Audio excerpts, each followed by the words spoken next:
it's probably good that we're talking about this topic at this point in the year, because this is like one of the top times of year where people do feel overwhelmed. Holiday season.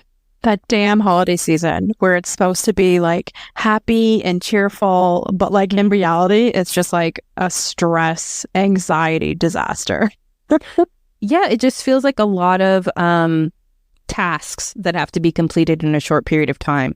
And just to clarify for the listeners who are probably all over the world, for us, holiday season means Thanksgiving, Christmas, New Year's. We're coming into that time of year for us.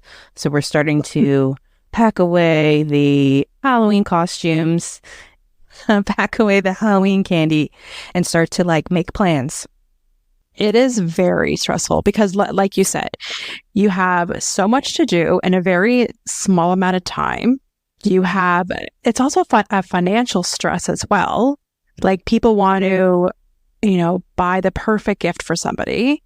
And there's not enough time in the day to like see everyone you want to see, get everything done. And like, should I even talk about like Santa Claus, aka Mom Claus? Like there is so much at Christmas time that I don't want to say primary parent, but it usually lands on one parent to like get all the gifts, get the stockings, do all the things. So it's a lot, as well as like go to work, have a life, sleep, eat, I'm glad that you called that out. Like there is pressure to buy gifts and have that all planned and accounted for. If you have families, you're planning gatherings, you're hosting gatherings, you're trying to accommodate other family gatherings or things that you're invited to at the same time and meet expectations. And then at work, you have your end of year stuff that you have to complete. Another thing that I want to briefly call out is that this time of year is also stressful in the workplace because that's where a lot of reduction in force happens. So there's always that issue of like, am I secure in my job? Will I be able to buy Christmas presents? Like that's a real factor for stress for people as well. And good call out. Yeah. And can we just like take a pause and like, why do they do that at the end of the year?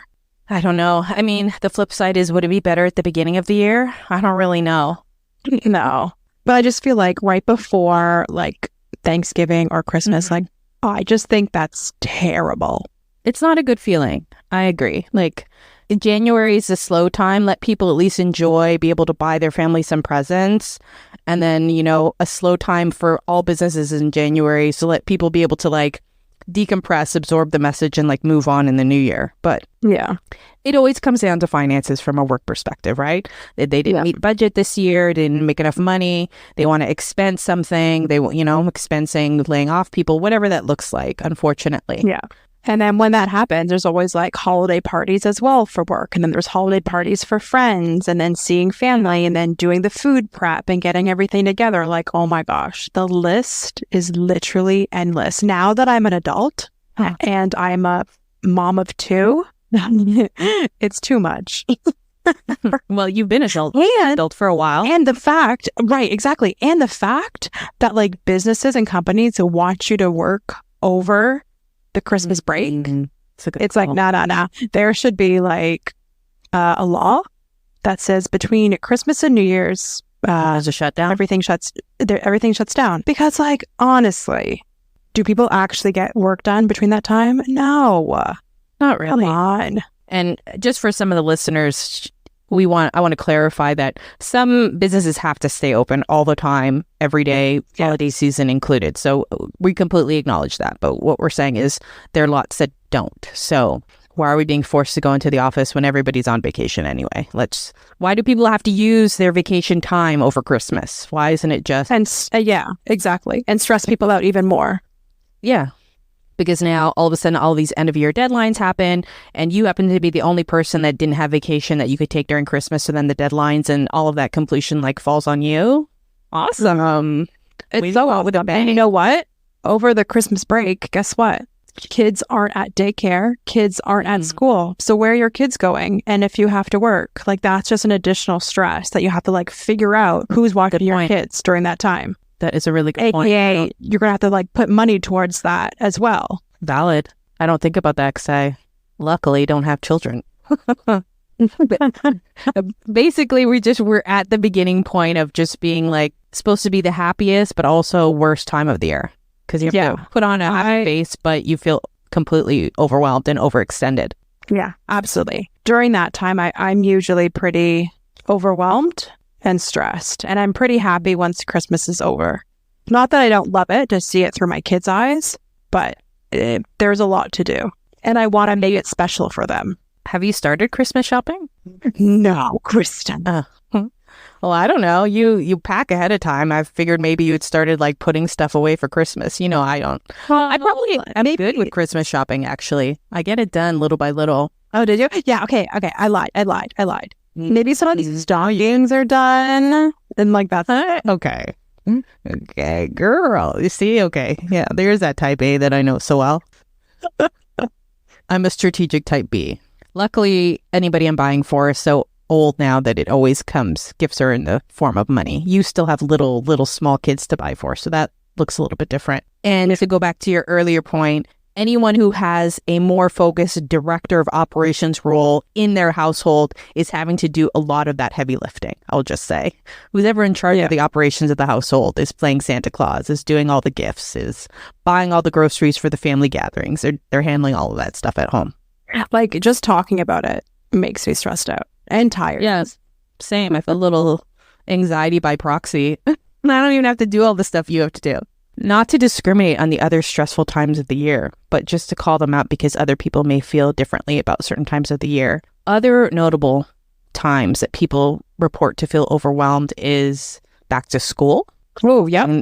Yeah. Tax season, which is what we get to look forward to in the new year, I guess. I don't know if for Canadians that's really a big thing, but I think for Americans and the IRS they don't play with that kind of stuff. I think for them maybe it feels a little bit different. One I found surprising was seasonal changes in the season stress people out. I guess that's not one of my stressors, but there's definitely things that I need to think about being a parent. Like, do the kids have clothes for the colder weather? Do their boots still fit? Do their snowsuits still fit? Like, things like that I need to think about before it drastically changes to cold weather. That's a good point. You've given me a little bit of a moment to reflect. So I think for me, what would probably create like a feeling overwhelmed, or maybe not like overwhelmed, but like a bit of depression is like maybe winter blahs for us that get all 4 seasons, right? Like that's a real thing. Yeah. Like we know right now that we're like just starting winter. And that's just depressing. Like, we're just starting it. Like, we still have, like, so many months to go. Like, yeah, that is... Well, we're not there. It's not stressed. No, but just, like, dipped our toe in fall. Yeah, but it's like, we know it's coming and we know it's long. So it's a little depressing. And that brings on its own stressors of cold weather, worrying about getting sick, driving in the snow, driving in bad weather, shoveling, all of that kind of stuff. It's just a whole new suitcase of emotional baggage.